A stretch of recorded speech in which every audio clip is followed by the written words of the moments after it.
Venezuelan political parties are closing their campaigns ahead of the election of the governor of the state of Barinas this Sunday.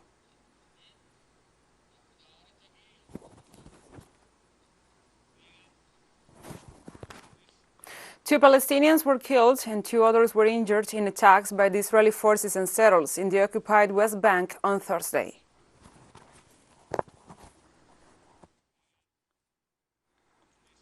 Security forces in Kazakhstan on Thursday cleared the central square of the city of Almaty, where government buildings were ruins after violent protests.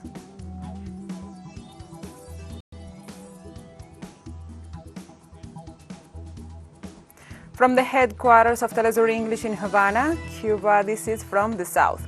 I'm your anchor, Gladys Quesada, and these are the news. Venezuelan political parties are closing their campaigns ahead of the election of the governor of the state of Barinas this Sunday. The campaign committee of the Great Patriotic Pole Alliance, whose candidate for governor is former Foreign Minister Jorge Arreaza, called for a massive rally in the city of Barinas on Thursday as part of the closing activities of the campaign. In a tour of the state deemed the Caravan of Hope, Arreaza reiterated his commitment to work for the welfare and productive growth of the region. Sunday's vote comes after the results of the November 21st elections for the position of governor of Barinas were overturned due to violations in the process, as the opposition candidate was disqualified from running due to an ongoing corruption investigation.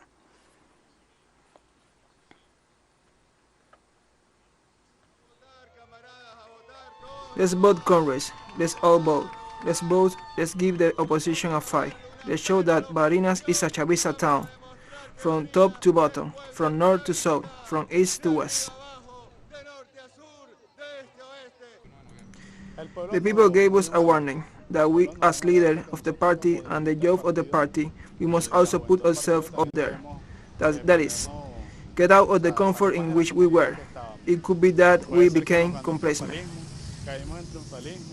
I am very happy and I have great confidence in Arreaza that he is going to do his best for Barinas and for the whole state of Barinas and for Sabaneta, which is the land of Hugo Chavez Frias, which is 100% revolutionary, Barinas and Sabaneta. Now we move on to other topics. The new board of Chile's Constitutional Convention took office on Thursday after 9 rounds of voting to decide on its president. The body, tasked with rewriting Chile's dictatorship-era constitution, will be led by 39-year-old dentist, researcher, and environmentalist Maria Elisa Quinteros, ahead of a crucial July 5th deadline to conclude its work. She is accompanied by 33-year-old doctor and LGBTQI activist Gaspar Dominguez, who was elected in just 1 round of voting. The new constitutional text, which will be put to a referendum later this year.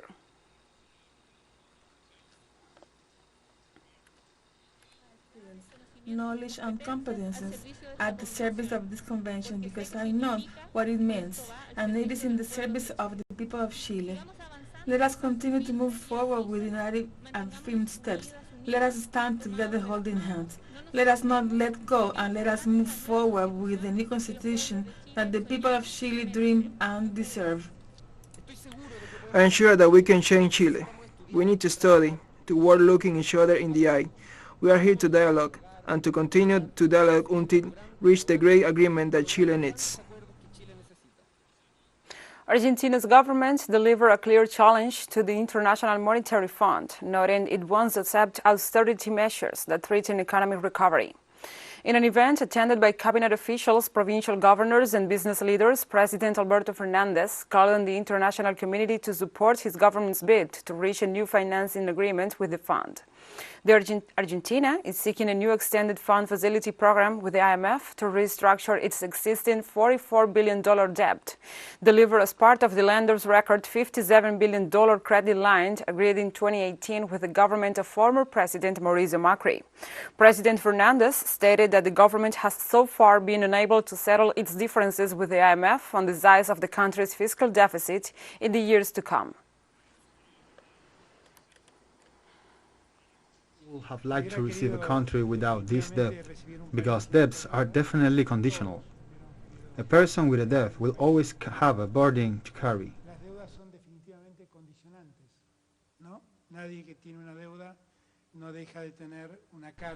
And when we get into debt, we limit ourselves. We have a difficult load to carry. This, unfortunately, was not taken into account when the debt was acquired. Esto es lo que lamentablemente no se tuvo en cuenta en el momento en que esta deuda se tomó.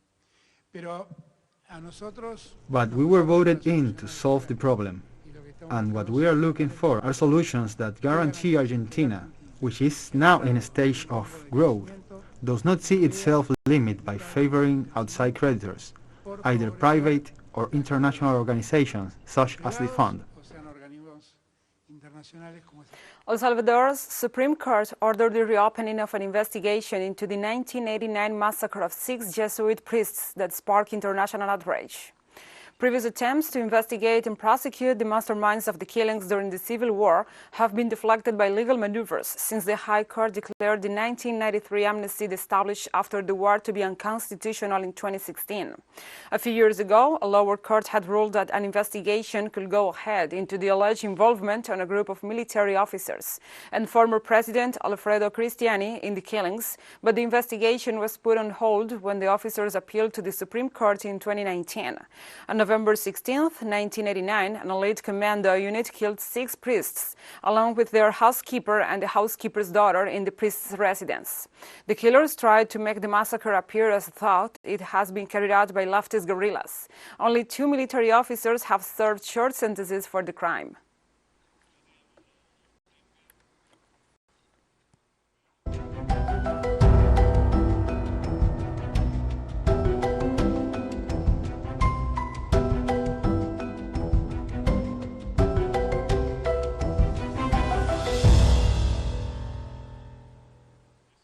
Now we address other topics. A strong earthquake shook Nicaragua on Thursday morning, sending people fleeing into the streets, but with no initial reports of damage.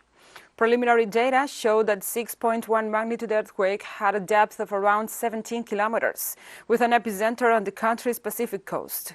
Vice President Rosario Murillo, speaking a few minutes after the quake, alluded to reports from Managua and the western municipalities where it was widely felt, causing people to rush out of buildings onto the streets. Murillo recalled the necessary safety measures to be adopted and called on citizens to pay attention to any alerts issued.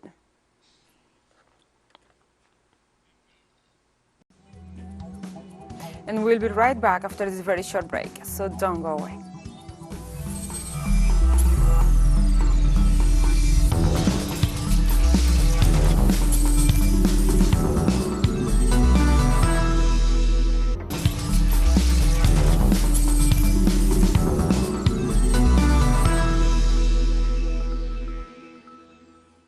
Welcome back. 2 Palestinians were killed and 2 others injured in attacks by the Israeli forces and settlers in the occupied West Bank this Thursday. Palestinian news agency Wafa reported that occupation forces stormed the refugee camps of Balata, east of Nablus, and Al-Farah, south of Tubas, killing 21-year-old Bakir Hashash and wounding 2 other young men while arresting a third. Meanwhile, 2 Palestinians were run over by illegal Israeli settlers in 2 separate incidents on the West Bank roads. Mustafa Yazin Filna, age 25, was killed in one attack, and Zafikwa Bishwarat, age 48, was wounded in the other. The Palestinian Foreign Ministry warned against the rise in incidents involving Israeli settlers, stressing that the running down of Palestinians appears to be premeditated, while condemning Israeli police indifference.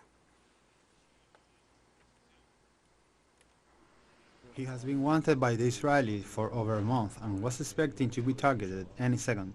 He's not the first nor the last martyr. He died for his country, Palestine. May he rest in peace and may God have mercy of him. He told me 2 days ago he will die.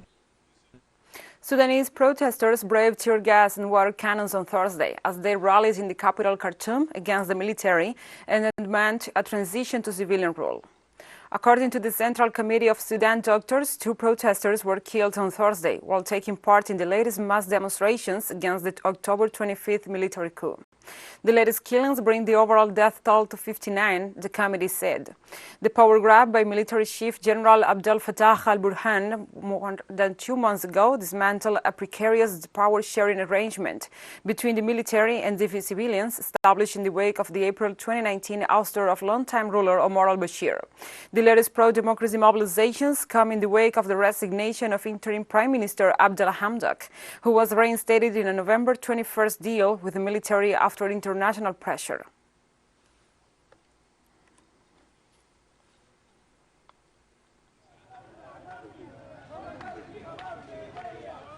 Chinese Foreign Minister Wang Yi arrived in the Comoros on Thursday as part of a three-nation tour of Africa in what is a decades-long tradition.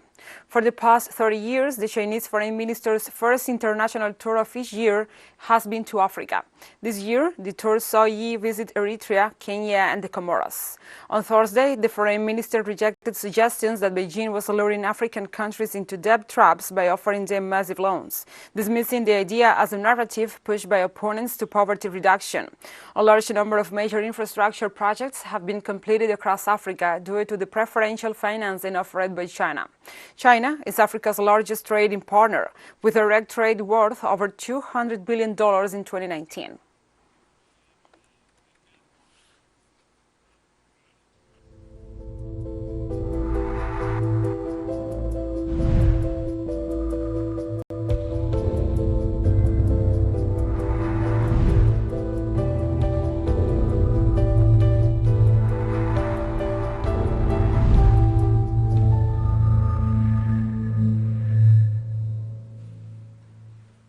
Now we move on to other topics. The World Health Organization has endorsed the strong measures adopted in China against COVID-19 ahead of the Beijing 2022 Winter Olympics, stressing that there is no particular risk posed by the holding of the Games. But certainly at this stage, given the arrangements that have been put in place for the athletes and by the organisers, we don't perceive that there's any particular extra risk in hosting or running the Games. But obviously we will keep all of the measures that are being put in place under constant review. The Director General of the World Health Organization has stressed that application of vaccine booster shots in a small number of countries, while billions have not received a single dose, will not mean an end to the pandemic. Booster in a small number of countries will not end the pandemic while billions remain completely unprotected. But we can and must turn it around.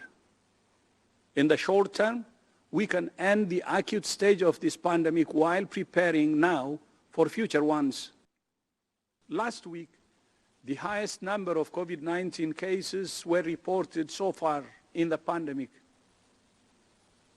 And we know for certain that this is an underestimate of cases because reported numbers do not reflect the backlog of testing around the holidays, the number of positive self-tests not registered, and burdened surveillance systems that miss cases around the world.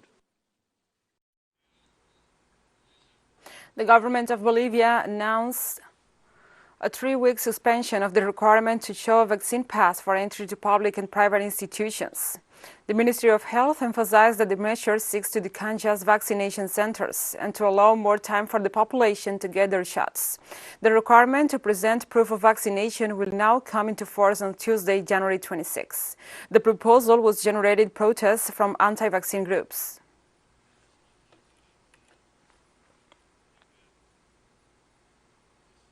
The Mexican government offered an update on the evolution of the pandemic, noting an increase in the number of COVID-19 cases, but no increase in the number of hospitalizations, while authorities maintain epidemiological surveillance of the Omicron variant. Our correspondent, Eduardo Martinez, brings us more details. At the primary education level began in 21 of the 32 states of Mexico. Students, parents and teachers must comply with biosecurity measures to avoid COVID-19 infections, especially among younger children who are not yet included in the national vaccination plan. It is something to be very careful about because, as far as we know, it is already infecting children more than adults, and we need to adopt more safety measures. In most schools, staff and students have had to adapt to avoid overcrowding and to guarantee hygiene, service and healthy distance. Now there are only 14 because there is no water. We cannot supply all the classrooms, which usually have 30 students. Local authorities decided to postpone the return to school in 11 states until having a better understanding of the evolution of the epidemic caused by SARS-CoV-2. Meanwhile, from the National Palace, President Andrés Manuel López Obrador called for trust and a return to classrooms. Parents really help us. If a child has a sore throat, if they feel bad, then they should not go to school. They should stay at home. But if they feel fine, well, there is no problem for them to go. There are measures in place at the schools. Health authorities explain the recent increase in the number of cases is related to the Omicron variant of the coronavirus. It allows us to see that it is more contagious, but of course, from a clinical perspective, the symptoms, the consequence, the hospitalizations and mortality rates are very low. Today, the country has registered 3.9 million confirmed cases of COVID-19 and 300,000 deaths since the beginning of the pandemic announced in late March 2020. Meanwhile, the national vaccination plan with the booster shot for adults over 60 years of age is moving forward, and 2.7 million doses of the Moderna vaccine donated by the U.S. government will be administered to educational personnel. Eduardo Martínez, Telesur, Ciudad de México. Thank you, Eduardo, for this report, and now we continue.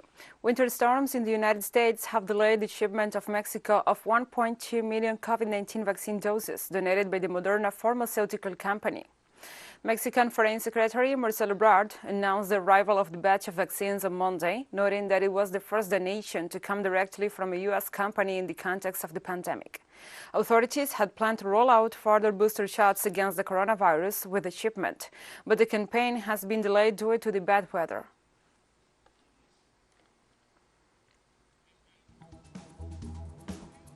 And we have more stories coming up after this final short break, so stay with us.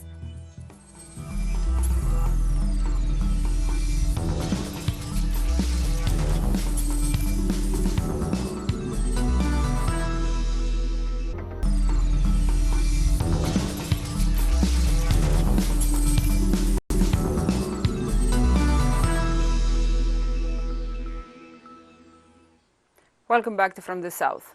Security forces in Kazakhstan on Thursday cleared the central square of the city of Almaty, where government buildings were in ruins after violent protests. However, as night fell, there were reports on the ground of fresh clashes in the largest city of the Central Asian country.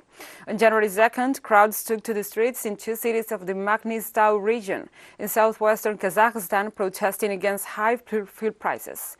2 days later, the demonstrations spilled over into Almaty in the southeast as well as two other cities across the country, snowballing into mass riots and violence, with attacks on state buildings in what authorities denounced as a coordinated terrorist acts by foreign-trained groups seeking to destabilize the nation.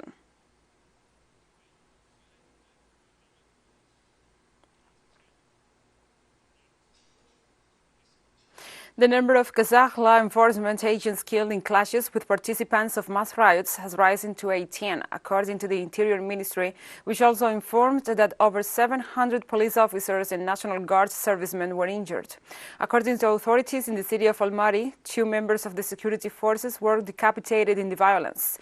The Russian agency TASS reported that so far more than 1,000 people have been injured in the unrest in several regions of the country, 400 of whom were hospitalized, according to the Kazakh Health Ministry.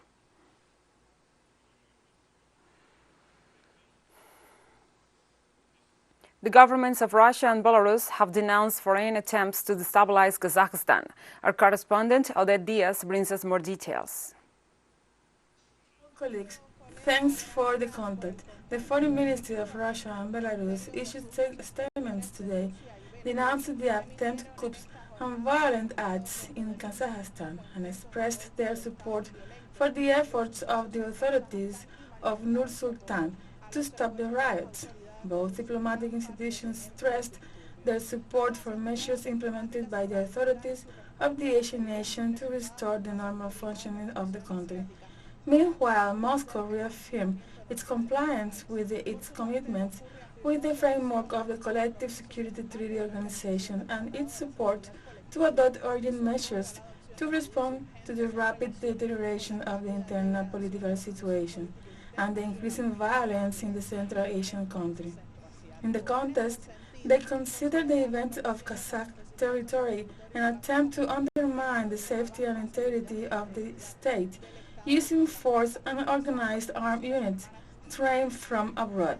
The Russian Foreign Ministry assured it would maintain close contact with its Nur-Sultan and other allies of the security bloc to analyze and, if necessary, develop new and effective measures to assist the Kazakh law enforcement agency and implement an anti-terrorist operation, as well as to ensure safety for all civilians without exception.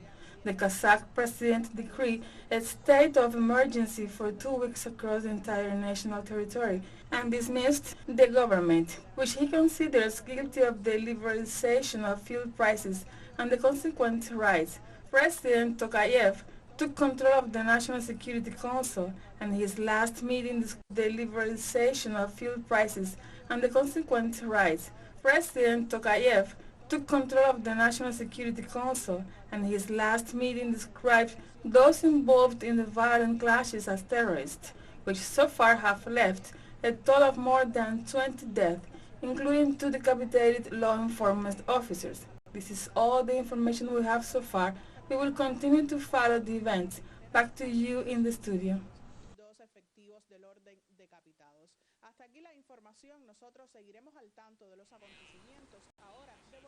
Thank you, Odette, for this report. And now we continue. The government of Iran said it is closely monitoring the ongoing developments in Kazakhstan, expressing its support for dialogue to reach a peaceful solution in the country. A foreign ministry spokesperson noted Iran attached importance to the stability and security of Kazakhstan and warned of attempts by foreign parties to exploit the unrest and meddle in the country's affairs. The official also stressed that Tehran supports dialogue aimed at ensuring stability based on national interests.